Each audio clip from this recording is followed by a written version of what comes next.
दर्श न्यूज की सारी खबरें आप तक।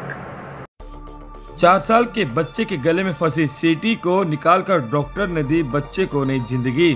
देश के सबसे बड़े अस्पताल के अंदर एक 4 साल के बच्चे के गले के अंदर फंसी हुई सीटी को ऑपरेशन कर डॉक्टरों ने निकाला, जिसके बाद अब बच्चा सुरक्षित है।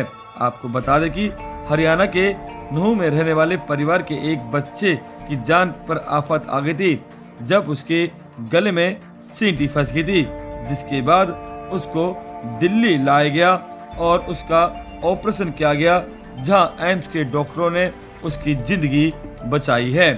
एम्स अस्पताल वार्ड में बैठा ये वही बच्चा है जो कि रविवार 23 अप्रैल को एम्स अस्पताल में भर्ती हुआ था इमरजेंसी में।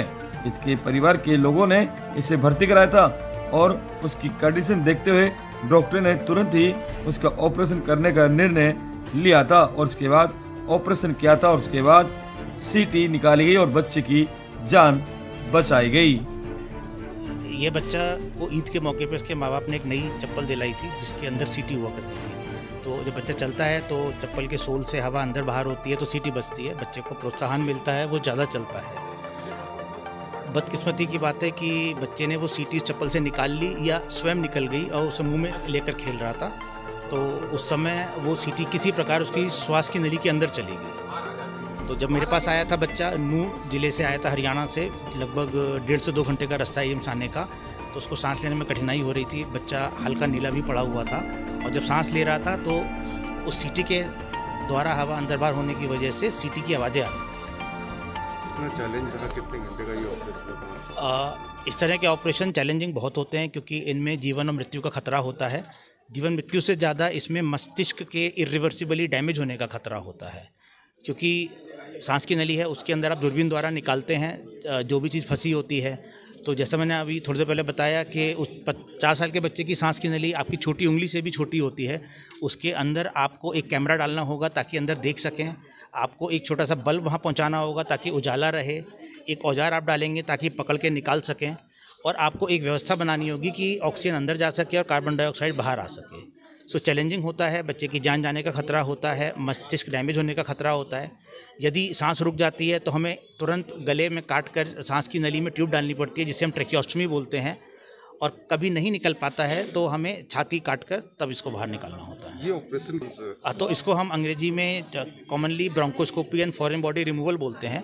ब्रोंकोस्कोपी एक प्रकार की एंडोस्कोपी है जिसमें कि हम दूरबीन द्वारा सांस की नली में कोई भी चीज़ है उसको देख सकते हैं, निकाल सकते हैं, और फॉरेन बॉडी कोई भी चीज़ जो सांस की नली में नहीं होनी चाहिए लेकिन वहाँ मौजूद है। देखिए, हम लोगों की टीम बड़ी होती है जिसमें पीडियाट्रिक सर्जन्स होते हैं, पीडियाट्रिक एनेस्थेटिस्ट होते हैं, उसके अलावा हमारी नर्सेज होती हैं जो कि बहुत बड़ा रोल प्ले करती हैं, और पूरा सिस्टम होता है जो बच्चों को स्टेबलाइज करता है। बेसिकली ये बच्चे एक इमरजेंसी की सिचुएशन में आते हैं। ज़्यादातर बच्चे लाइफ का रिस्क होता है। जो बच्चे हमारे यहाँ तक पहुँचते हैं ये बड़े भाग्यशाली होते हैं, क्योंकि आप समझ सकते हैं कि ऐसी चीज़ जो जान के लिए इतनी बड़ी खतरा हो और कहीं बच्चा किसी दूर अस्पताल से दूर जगह उसका घर हो, तो जब तक पेरेंट्स समझते हैं क्या हुआ कि वो समझते हैं खांसी आ रही है, लेकिन वो खांसी इतनी खतरनाक हो सकती है कि अक्सर बच्चे अस्पताल पहुंच नहीं पाते हैं।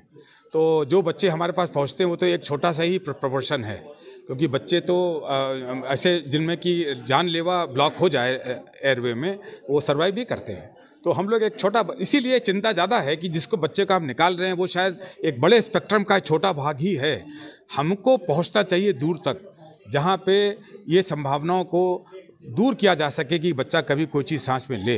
तो वो हम लोगों ने विस्तृत तौर से बताया कि 2 से 3 साल के बच्चे खास तौर से माँ बाप इस बात का ध्यान रखें कि मूंगफली के दाने, अक्सर माएँ थाली में दाल बिनना शुरू कर देती हैं, कोई भी काम करती हैं घर में, बिजी हो जाती हैं किसी चीज़ में, वो बच्चे उस चीज़ को लेके मुंह में डालने लगते हैं। तो 2 से 3 साल की उम्र, एनी टाइम आफ्टर 1.5 साल, हमने 1 साल के बच्चे तक देखे हैं, तो बच्चे एक्टिव हो जाते हैं और मुंह में हर चीज़ डालते हैं और कौतूहल के, और ख़ास तौर से बॉयज़ इसमें बड़े शैतान हैं।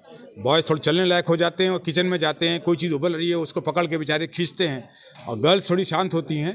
तो हम पेरेंट्स को ये बताना चाहेंगे कि वो इस चीज़ पे ध्यान रखें कि वो ऐसी चीज़ कोई न रखे घर में जो बच्चे के लिए आसानी से उसके हाथ में आ सके।